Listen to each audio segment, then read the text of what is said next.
का दीदार हो जाता है। इसलिए जीवन में चिंता ना करें, चिंतन करें, चिंतन। ये जो मानव का मुख्य धर्म है, प्रभु की प्राप्ति का साधक बनना, प्रभु की प्राप्ति का उपाय जानना, अर्थात ये जो भागवत है ये मरना सिखाती है, मरना सिखाती है, मरना। रामचरितमानस जीना सिखाती है, जीना। जो जीने की पाठशाला है वह रामचरितमानस है।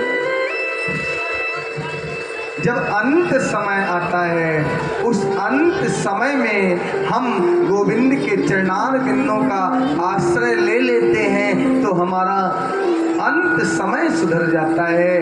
बस भागवत जीवन का जो अंतिम समय है उसको परमात्मा में लगाने का बहुत अच्छा साधन है।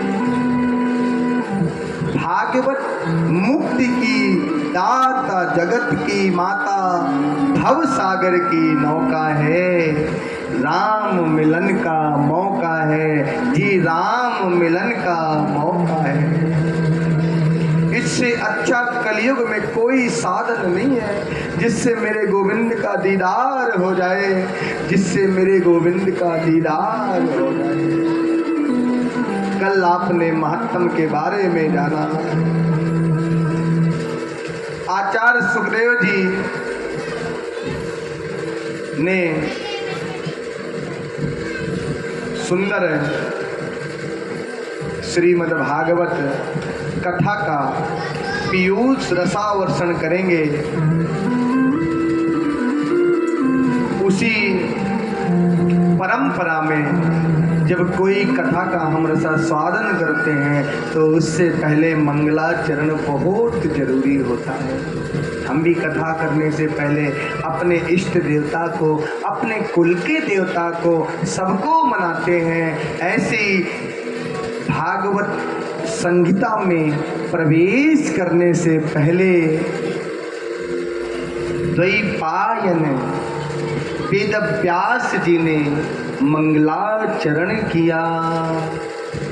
अब ये कौन है द्वैपायन वेद व्यास?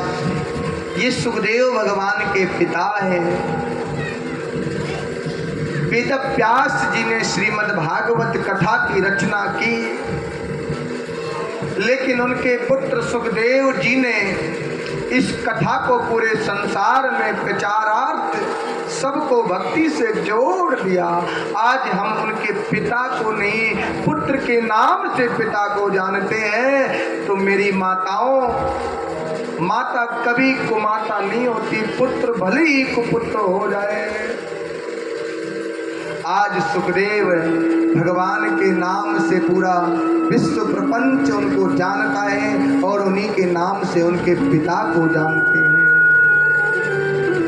श्रीमद् भागवत सप्ताह ज्ञान यज्ञ का मंगलमय शुभारंभ करते हैं। भागवत की कथा बड़ी चिन्मय है, अद्भुत है। श्रीमद् भागवत साक्षात मेरे गोविंद का वांगमय स्वरूप है। श्रीमद् भागवत जी का मंगलमय शुभारंभ हम सब करते हैं। एक बात आपसे कहूं, दुनिया में जितने भी ग्रंथ हैं ना, उन प्रत्येक ग्रंथों में जब उनका शुभारंभ होता है तो किसी देवता की स्तुति जरूर होती है। शिव चालीसा पढ़ लो तो भगवान शिव की स्तुति होगी, दुर्गा चालीसा पढ़ लो तो दुर्गा जी की स्तुति होगी, शिव महापुराण पढ़ लो तो भोले बाबा की स्तुति होगी।